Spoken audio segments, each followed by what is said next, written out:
was 18 years old when I got married. I belonged to a very conservative family, a Baloch family, where good daughters never say no to their parents. My father wanted me to get married, and all I said was, if that makes you happy, I'll say yes. And of course, it was never a happy marriage. Just about after 2 years of getting married, about 9 years ago, I met a car accident. Somehow my husband fell asleep and the car fell in the ditch. He managed to jump out, saved himself. I'm happy for him. But I stayed inside the car and I sustained a lot of injuries. The list is a bit long.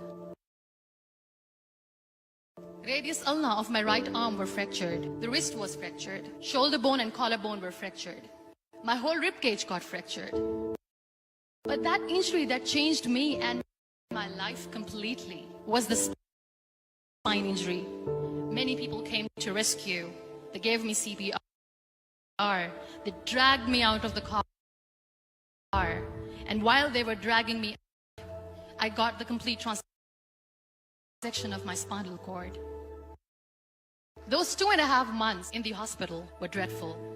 I was at the verge of despair. One day, doctor came to me and he said, well, I heard that you wanted to be an artist, but you ended up being a housewife. I have a bad news for you. You won't be able to paint again. Next day, doctor came to me and said, your spine injury is so bad, you won't be able to walk again.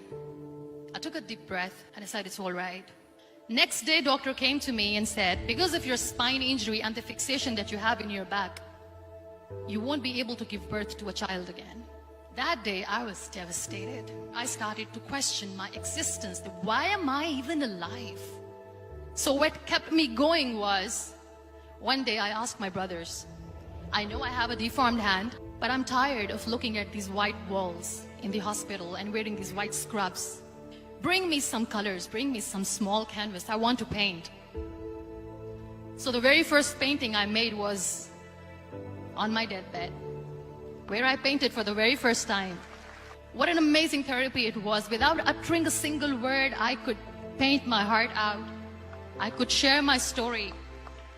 People used to come and say, what lovely painting. So much color. Nobody could see the grief in it. Only I could. And that day I decided that I'm going to live life for myself. I am not going to be that perfect person for someone. I am just going to take this moment and I will make it perfect for myself. That I'm going to fight my fears. So I wrote down one by one all those fears. And I decided that I'm going to overcome these fears one at a time. You know what was my biggest fear? Divorce. But the day I decided that this is nothing but my fear, I liberated myself by setting him free. And I made myself emotionally so strong that the day I got the news that he's getting married, I sent him a text that I'm so happy for you and I wish you all the best. And he knows that I pray for him today. Number 2 was, I won't be able to be a mother again. And that was quite devastating for me. But then I realized there are so many children in the world, all they want is acceptance. So there is no point of crying, just go and adopt one. And that's what I did.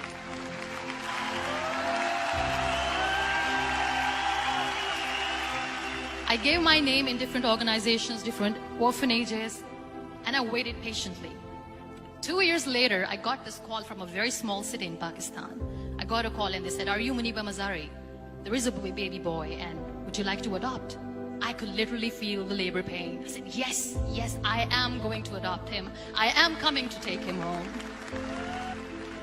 And that day, I was 2 days old, and today he's 6.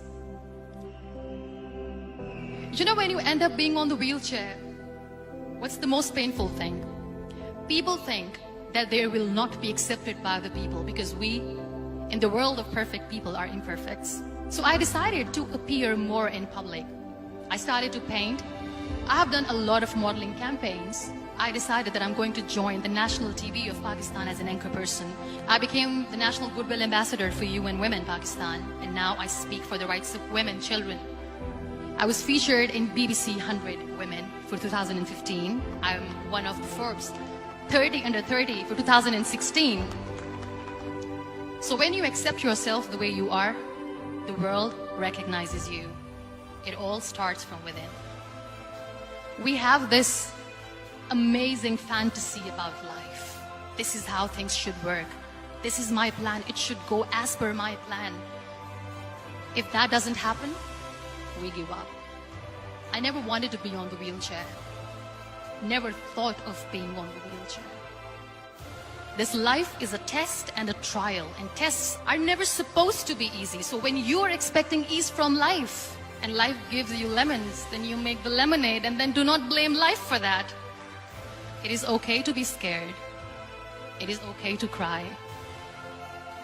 Everything is okay, but giving up should not be an option.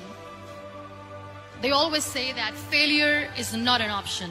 Failure should be an option, because when you fail, you get up, and then you fail, and then you get up, and that keeps you going. Embrace each and every breath that you are taking. Celebrate your life. Live it. Don't die before your death. Real happiness lies in gratitude. So be grateful, be alive, and live every moment.